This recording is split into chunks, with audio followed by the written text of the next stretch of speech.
வணக்கம். எல்லாரும் எப்படி இருக்கீங்க? நாம எல்லாரும் நல்லாவே இருப்போம். நல்லா தான் இருக்க போறோம். சரிங்களா? இப்போ இன்னைக்கு ஜாயிண்ட் பெயின் பத்தி பேச போறேன் நானு. யாருக்கெல்லாம் ஜாயிண்ட் ஏக் இல்ல சொல்லுங்க? ஒரு வீடுன்னு எடுத்துக்கிட்டா, அந்த வீட்ல ஒருத்தருக்காவது ஜாயிண்ட் ஏக் இருக்கும். இப்ப எல்லாருக்குமே இந்த ஜாயிண்ட் இருக்கு இல்லையா? மொழி. அது வலிக்குதுன்னு சொல்றாங்க. ஸோ இந்த ஜாயிண்ட், எல்போ ஜாயிண்ட், முட்டி, கால், ஆங்கிள், கால் விரல்ல இருக்கிற ஜாயிண்ட்ஸ், இடுப்பு ஜாயிண்ட். ஸோ இந்த மாதிரி ஜாயிண்ட்ஸ் எல்லாம் பெயின் இருக்கு அப்படின்றாங்க. ஏன்னா இப்போ இது ரொம்ப காமன் ஆயிடுச்சு எல்லார் வீட்லயும். ஸோ எல்லாருக்கும் வீட்ல ஒருத்தருக்கு ஆர்த்தரைட்டிஸ் இருக்குன்னு சொல்றாங்க. முடக்குவாதம், ருமைட்டாய்டு ஆர்த்தரைட்டிஸ் இருக்குன்றாங்க. இல்ல நார்மலா ருமேட்டாய்டு ஆர்த்தரைட்டிஸ் இல்ல, நெகட்டிவா இருந்தாலும் எனக்கு கையெல்லாம் வலிக்குது, ஜாயிண்ட் ஏக் இருக்கு அப்படின்றாங்க. ஸோ இது எல்லாமே எப்போலிருந்து காமன் ஆச்சு அப்படின்னா, ஒரு ஒரு 10-15 வருஷத்துக்கு முன்னாடி சிக்கன் குனியா அப்படின்னு சொல்லிட்டு ஒரு வியாதி நம்ம இந்தியால பரவுச்சு இல்லைங்களா? அப்பல இருந்து தான் இதெல்லாமே காமன் ஆச்சு. நிறைய பெண்கள் இதனால அவதிப்படுறாங்க.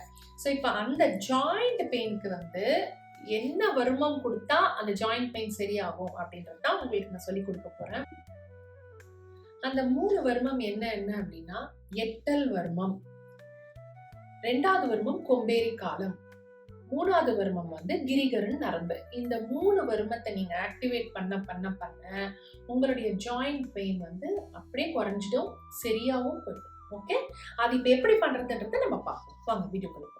ஓகே, இப்போ எட்டல் வருமம் எப்படி செய்யறதுன்றத நான் சொல்றேன். இப்போ இவருக்கு அப்பர் பாடி இருக்கு இல்லையா, அதாவது ஆர்ம் பெட்டு. இது ஆர்ம் பெட்டுக்கும் ஹிப்புக்கும் ஆர்ம் பிட்டுக்கும் டயஃப்ரம். இப்போ டயஃப்ரம் இங்க இருக்கு இல்லைங்களா, டயஃப்ரமுக்கும் ஆர்ம் பிட்டுக்கும் சென்டர் பாயிண்ட் இதுதான். சரிங்களா? இப்போ இது இருக்கு, இங்க இருந்து சென்டர் பாயிண்ட்னா இந்த இடம். இந்த இடத்துல உங்களுடைய லெஃப்ட் ஹேண்டோட மிடில் ஃபிங்கரை வச்சு, அதாவது மிடில் ஃபிங்கர் தான் பாயிண்ட், சப்போர்ட்டுக்கு உங்களுடைய ரிங் ஃபிங்கரும் உங்களுடைய பாயிண்டர் ஃபிங்கரும் வச்சுக்கிறீங்க. Then you have to keep your right palm on top of your left palm. இப்படி வச்சுட்டு ஒரு அழுத்தம் பாருங்க, press push, press and push, press and push. இதுதான் எட்டல் வருமம். ஓகே, அடுத்தது கொம்பேரி காலம். கொம்பேரி காலம் எங்க இருக்கு அப்படின்னா, இப்போ இது இவரோட நீ, இதுதான் நீ கேப்பு, பிளஸ் இது இவரோட ஆங்கிள். சரிங்களா? இந்த நீக்கும் இந்த ஆங்கிள்க்கும் சென்டர் பாயிண்ட் எதுவோ இதுதான் கொம்பேரி காலம். அதாவது இங்க மேல இருக்கிற போன், ஷின் போன்னு சொல்லுவாங்க. இந்த போனை கரெக்டா கவ்வி பிடிச்சுக்கணும். பிடிச்சு உங்களுடைய இந்த 3 விரலோட டிப்பை கொண்டு போய் இந்த போனுக்கு அடியில கொண்டு போய் சொருகிறீங்க. சொருகி சப்போர்ட்டுக்கு உங்களுடைய லெஃப்ட் பாமை உங்க ரைட் பாம் மேல வச்சு அப்படியே அழுத்தம் கொடுக்குறீங்க. 1 2 3. இப்போ இதுதான் கொம்பேரி காலம். ஸோ 2 கால்லையுமே கொடுக்கணும் இந்த கொம்பேரி காலத்தை. ஸோ ஃபர்ஸ்ட் எட்டல் வருமம் கொடுத்தோம், அப்புறம் கொம்பேரி காலம் கொடுத்தோம்.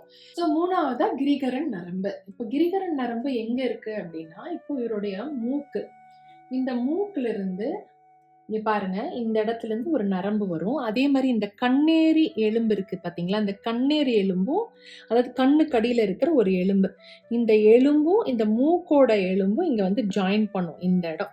ஸோ இந்த இடத்துல தான் இந்த கிரிகரன் நரம்பு இருக்கு.